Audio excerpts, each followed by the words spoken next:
get down to our sideline team now. Dustin Fox and Bernie Kosar. What a start, guys. Heck of a start, guys. We're excited down here. That drive was impressive. And, Bernie and I were talking about it before the game. They got the jitters out last week on the road at the Giants, but Bernie, there's nothing like being at home. First time for a lot of these guys at First Energy Stadium. Yeah, just like we talked about last week, you have one chance to make your first impression. Tyrod Taylor and Jarvis Landry last week on the deep throw off the bat, throwing 10 points on the board early in the game. To come out this week and want to show the running game, the toughness up front to run the ball like Carlos Hyde did. And then check out Jarvis Landry's KO block on Carlos's 4-yard touchdown run. Beautiful stuff to watch. And that was sweet. How about the concerted effort, right, to run the football in that opening drive? We saw that, coming out of the game last week, right off the plane, talking about it, wanting to make sure did better this week. We saw it, heavy emphasis in practice, real physical practice, and they wanted to do it starting out the game, which they. Welcome back to Cleveland. 7-0 Browns early on. Dustin Fox, Bernie Kosar. Bernie, we talked a lot about the running game this week. A lot was made about how it was ineffective the first couple weeks in camp, but not tonight. Why do you think? It's amazing what will happen when you have a little failure like we had last week in the game. Yeah, the offense did good. The passing game was fantastic. Pass protection was really good. Running game was an issue. Focused on it. Coaches yelled quite a bit about it during the week, and you can see the emphasis in the game is really paying off. Well, off to a good start. Back to you, boys. All right, guys. Thanks. Guys? Hey, going back to that blitz, Derek Kindred off the edge. One of the things Greg Williams prides himself in, Bernie, is disguise, right? I mean, Josh Allen looks up, doesn't see the safety down inside the box, and all of a sudden, right before the snap, Kindred comes in and off his blind side makes the play. That hurts, doesn't it, Bern? That's veteran defensive coordinator and Greg Williams. Welcome back to Cleveland. We're all tied up, 7 apiece. And it's about to be Baker Mayfield time. And folks, Bernie, I just witnessed this. Bernie just walked over on the sidelines to the bench, and you whispered something in Baker Mayfield's ear. What'd you tell him? Busted already there. What happens on the bench needs to stay on the bench. You need to know, Bernie. But a little birdie wants to know that he's going to remember this play his whole life. We'll see what the play is, guys. Back to you. All right, very good. A nice kickoff return will set the Browns offense up. Let's check in with our sideline guys to start the second half.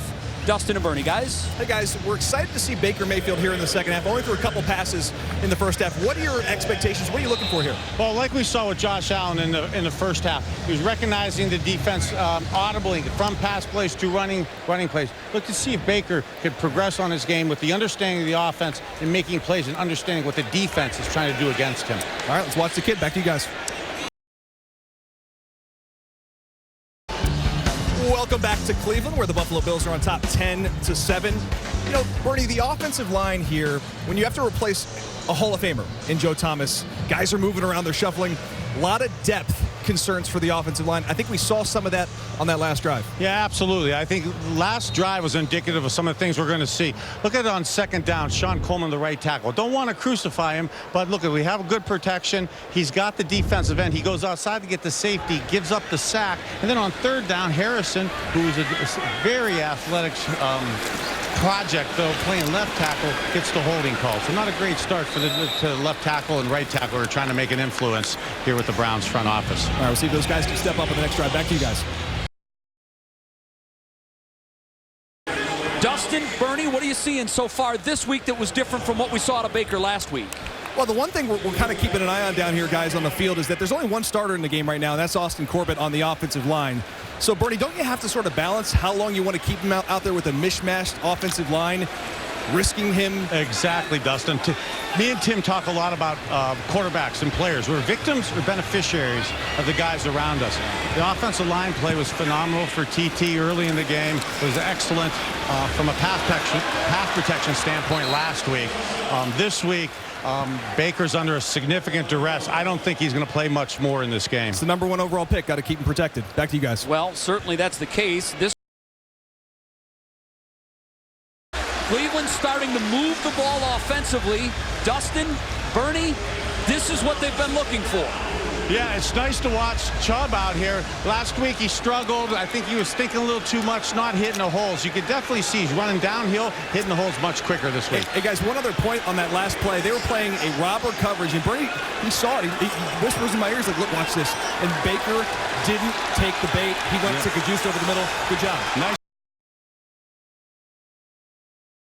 Nonetheless, we want to talk a little Drew Stanton here because we're going to see him momentarily. And a hot topic of discussion this week, guys, was whether or not Drew Stanton will be the backup quarterback or the third-string quarterback when we start the season, because Coach Hugh Jackson wasn't sure when he was asked about it earlier this week at training camp. So I'd ask both of you, Tim Couch and Bernie Kosar, what are you doing if you want to make sure that Baker Mayfield does not see the field this year?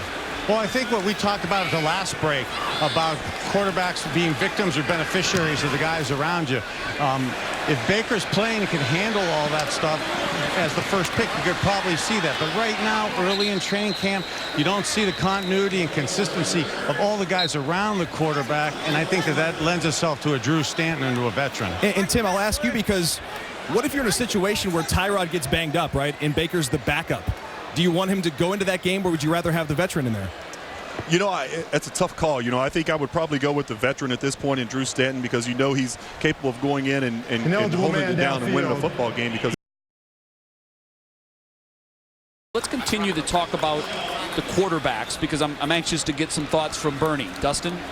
Yeah, guys, Bernie was listening in as you guys were talking about Tim and how he probably played a little bit too soon as a rookie. And Bernie, you kind of have some thoughts on when you want to get that rookie quarterback out there. Well, exactly. I mean, we're watching a lot of injuries on Buffalo's side tonight. Watch A.J. McCarron take a lot of hits. I have a feeling that Josh Allen's going to be in there a lot quicker in Buffalo than maybe Baker is going to be here. Watching A.J. walk off the field with his shoulder hurt, and I have a feeling we're going to be hearing some stuff later. But from our perspective of Cleveland, watching Baker out there and playing similar football to last week, except the guys around him and the protection isn't there like it was. And if you also pay attention to the type of receivers that he's with this week, he's got more of the down-the-line guys, the guys trying to make the team. Last week he got a chance to play with a lot of the top-tier guys. And guys, don't you think it matters, too, who's in the room with Baker Mayfield? Tyrod Taylor, Drew Stanton, guys to actually mentor that young quarterback. I always feel like the guys around you can help the young player progress. Again, victim or beneficiary of the guys around us. It's a fantastic quarterback for a young guy to learn. All right, back to you guys. Well, as we all know, the weather conditions in Cleveland tend to be a little bit tough, and it's early, right? It's August, but the wind is swirling down here on the field. We've got some weather conditions sort of moving in, some rain, some wind, and all this stuff. But I mentioned to Bernie, last drive, Baker had to deal with that a little bit for the first time in August. What's it like to play in this stadium? Well, playing in Cleveland Stadium obviously is not a fun place to play. Let's go back down to Dustin and Bernie, guys. Hey, guys, you know, we talk a lot about how Greg Williams wants to be aggressive and he really wants to disguise defensively. Well, that last play could be an example, especially in the preseason, where a disguise can get you a little bit in trouble. Well, as Drew Stanton walks out onto the field for his first snap, absolutely right. And this time of preseason, you can have guys making mistakes, and then when you over-disguise with younger players, they sometimes get themselves out of position and open up a big play like that. All right, back to you guys. Guys, thanks. Dustin, Bernie? Hey, guys, keep an eye on middle linebacker Justin Curry, who's a former safety from Western Michigan. He moved to middle linebacker this year and has done a great job throughout training camp. Blake Williams, the linebacker coach, said he's one of the smartest players he's around, just always around the football. And Bernie just pointed out the last couple plays, Bernie, he's always around the ball. He's been around the ball, and a good friend of mine, I'm not trying to put pressure on him, but a good friend of mine just got into the Hall of Fame, Urlacher. He's a safety in college, moves down to middle linebacker. Didn't think that would be possible, but Brian proved him that it's a possibility. Curry's shown great awareness to be in the middle of the action like this. And one of the things you have to do as a linebacker in this defense, guys, is you have to be able to cover. His skill set as a former safety allows him to do that. That's what they love about him. Keep an eye on number 42. Well, whenever a linebacker can... This is something that Hugh Jackson talked about. That needed to get better from week 1 to week 2. It certainly got better tonight. It did, and I think because they put so much of an emphasis on it in practice this week. And the one great thing about being down here on the sidelines is you have a chance to see the intensity of the offensive line specifically and how much of a push they had.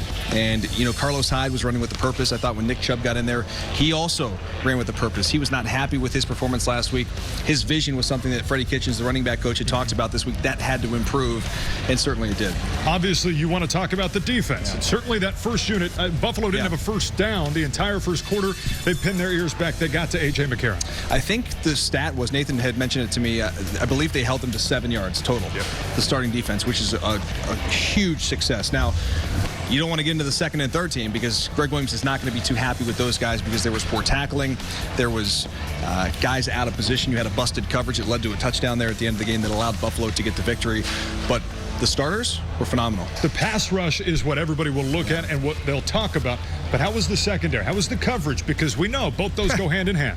Well, the great thing about it is that the secondary didn't really get exposed at all because they didn't really get a chance to be tested, especially with the starters, because the pass rush was so good tonight. They had a chance to see Myles Garrett getting in the backfield, Larry Ogunjobi as a sophomore now, and then Jannard Avery, a linebacker who they wanted to really emphasize with that first unit. They started him at outside linebacker and had him rush off the edge alongside Myles Garrett.